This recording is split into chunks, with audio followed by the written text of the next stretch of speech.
National Signing Day is here. It's the biggest day on the recruiting calendar, kinda.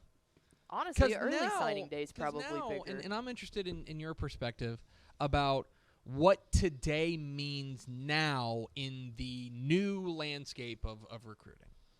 Well, I mean, actually, today has been one of the more exciting National Signing Days because there were some pretty unique stories. So first, I'm gonna answer your question in two parts. First, I think that we've come to expect the first National Signing Day in the early signing period in December to be like the main day for recruiting now, right? I think that everybody would agree with that. Yes. I would look at this day as like you know what? I do tend to say this, but like this is a celebration more. You can, if I were running a high school program in today's current era of recruiting, this would be like the day that I want to have like my big ceremony. That I want to bring the school together to celebrate all the signings. You have time to like set it all up. It's not during the middle of the season. State championship games aren't getting ready to become, coming on. You don't have to host so many high school coaches leading up to the final push. Right. So this would be like the day that I would want to have that big ceremony and celebrate with the high school athlete, the student athletes, their parents, all your coaches. Thank them for, a job well done throughout the year, because it's a lot of work. It's a lot of work to help with the recruiting process, especially in football, because it's so demanding and you kind of have to be on top of your game, answering emails and like setting up school visits for each one of these coaches. Just kind of think about this. Like, for example, I know probably Louisville High School, one of the high schools that's closest to us, they probably hosted it in the last couple weeks over 40 college coaches. Oh, certainly. Right? So Coach Odell over there probably had to set up 40 different visits and like be available and talk to 40 different coaches and publicize all of his players. Well, that's just for the class that's going to be signing next year in 2025 and kind of like helping finish up or put a bow on 2024. That's a lot of work. It's a lot of speaking. It's a lot of advocating for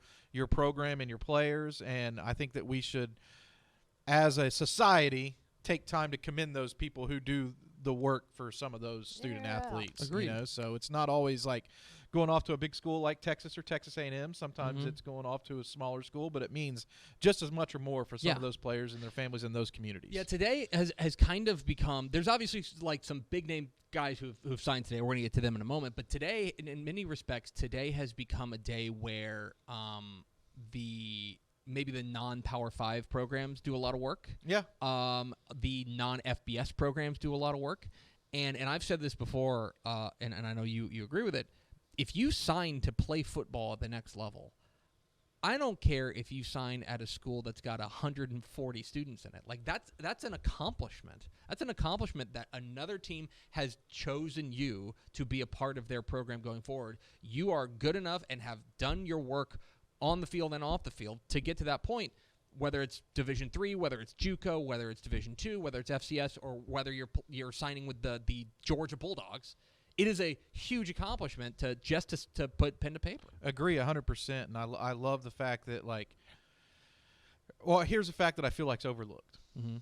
If you sign with UTRGV, right, you're probably the best player at your school. Likely. Yeah. Oh, very likely that you're the best player in the school. Maybe the best player in your city. Yeah. One of the best players in your county. And one of the top players in the state. And I think a lot of times you overlook like how good these football players are.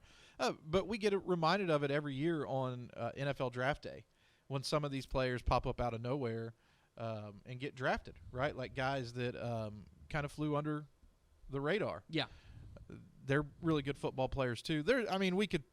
We could get into the weeds and be talking about like evaluations and who hits where and all that kind of stuff. But all in all, congratulations if you're signing today. No matter where you're going, we are happy that we have a chance to represent you here on this show in the great state of Texas, that you're going to be playing your college football somewhere. I think at the next level. One of the things that I like about the way, and this is not a Dave Campbell's Texas football pat yourself on the back moment.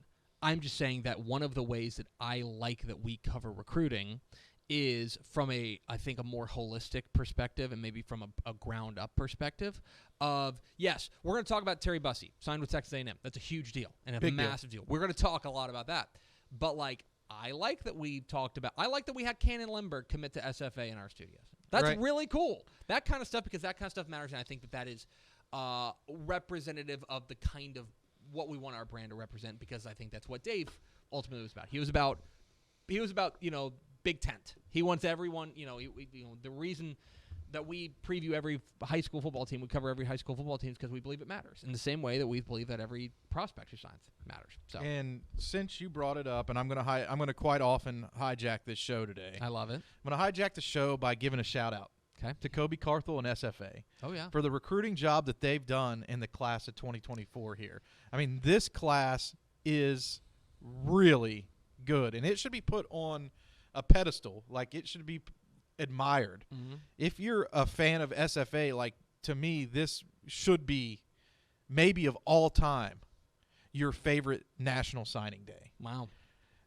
You mentioned Cannon Lindbergh. Mm-hmm. One of my favorite players in this cycle. Obviously, he's a very talented player. Gunners won multiple state championships with him being a key component.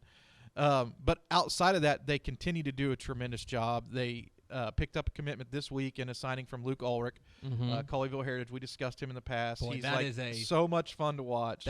And that is a Carter Yates favorite right there. But like down that list, Trey Bates, Mm-hmm. defensive lineman from Denton Ryan, a football playing dude. Yes. This dude can absolutely go.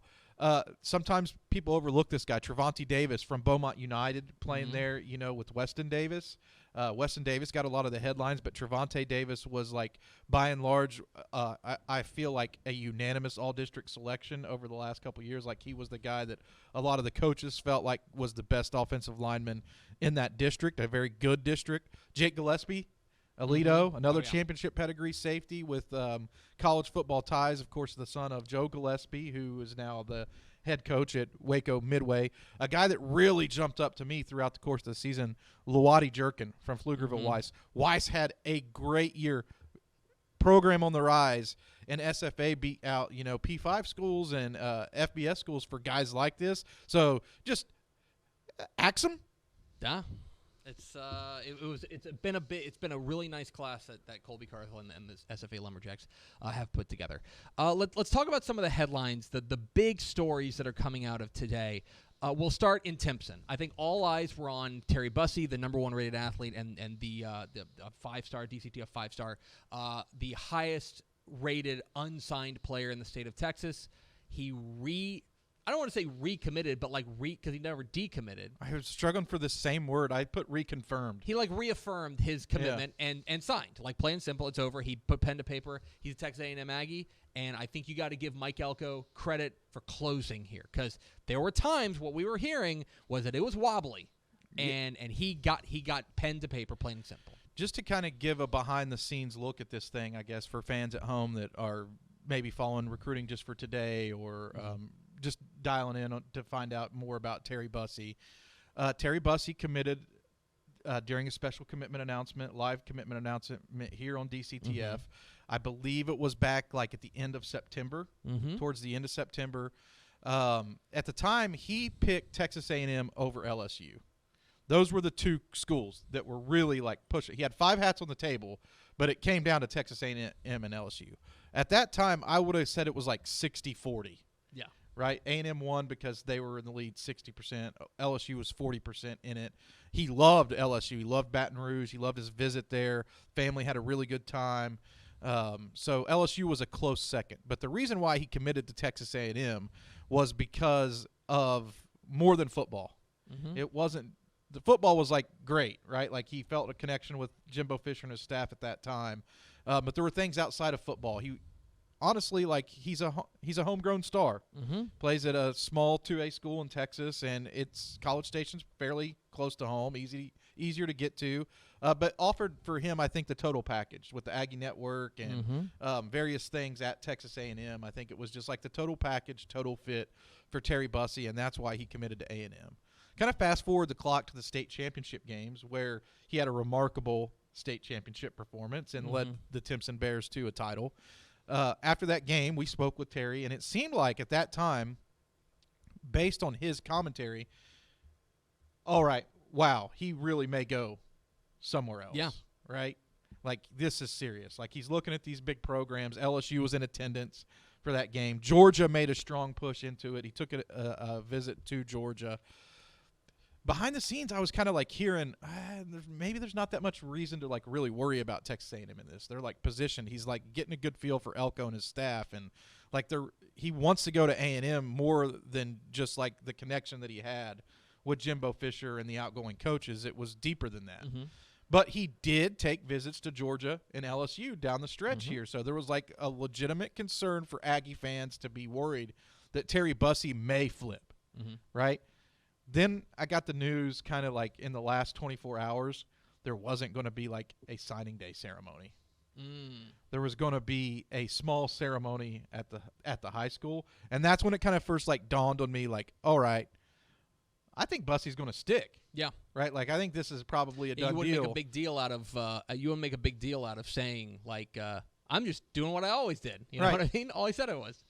So Bussey had a small ceremony at his high school, signed with Texas A&M, and that's the reason why the Aggies, I think, are having across the country one of the best national signing days. They've gained a commitment from five-star athlete, the number one athlete in the country, Terry Bussey, and right before we went on the air today, they picked up a commitment from the number 52 player in the DCTF Hot 100, which puts him just like right on the cusp of four-star status. The highest 3-star, Yeah. basically. And that's wide receiver Ashton Bethel Roman from Fort Bend Ridgepoint, the son of former NFLer Mark Roman, who is a tremendous wide receiver. I don't know if you know this, Tep, but Fort Bend Ridgepoint's wide receivers, they are sick. Absolutely. They have Mason Dossett, Ashton Bethel Roman, and they have coming up next year Dane Jones. Yeah. That's how did they have enough footballs? Yeah. For that team, but that's a huge get for Texas A&M in this cycle too, to kind of like, all right, we can pencil in Bussey on the defensive side of the ball, I think, for Texas A&M, and also a wide receiver that they were pushing for down the stretch for the early signing period, who picked Arkansas, has now committed to Texas A&M, and that's a cool story, by the way. The Ashton Bethel Roman thing, he signed with Arkansas. And he was released from his LOI because Kenny Guyton, former Texas high school football legend, left the job and went to Wisconsin to take the same job. They hired Bobby Petrino as the offensive coordinator, and Arkansas graciously let him out of his letter of intent, and he went with Texas A&M today. It's a big get. It's been a big day for the Aggies down there. Terry Bussey, obviously the headliner, but Ashton Bethel Roman is good as well. Mike Elko closing well here in his inaugural class. Right. It's this is always you always call them like a transitional class. If this is a transitional class, pretty darn good. I would say the early returns are positive.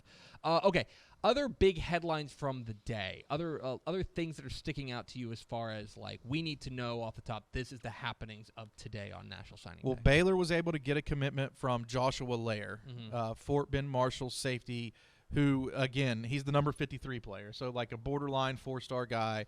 He is a beast. Like, he's a hard-hitting, strong safety type, a guy who loves to fly into the box and make good plays, but he also has tremendous range. And he's the number 2 rated player now in Baylor's 2024 signing class. This was another kid who has an interesting story because he was committed to Kalen DeBoer in Washington and signed with Washington in the early signing period, but was able to be released from that letter of intent whenever DeBoer took the Alabama head coaching job, and he just decided to go ahead and reopen things. So Baylor was able to come in and make a strong pitch as to why Lair should come there. And speaking with James Williams over the last 24 hours, the head coach over there at Fort Bend Marshall, he thinks that he's a really good fit not only on the field for Baylor, but off the field as well. He feels like he's the total package, a guy that brings it from a leadership perspective. And if you pair up now Joshua Lair with Chris Wilcoma from Arlington Bowie, they've got to have the most lethal duo of safeties in the state because both of those guys are headhunters. It's a big day here on National Signing Day.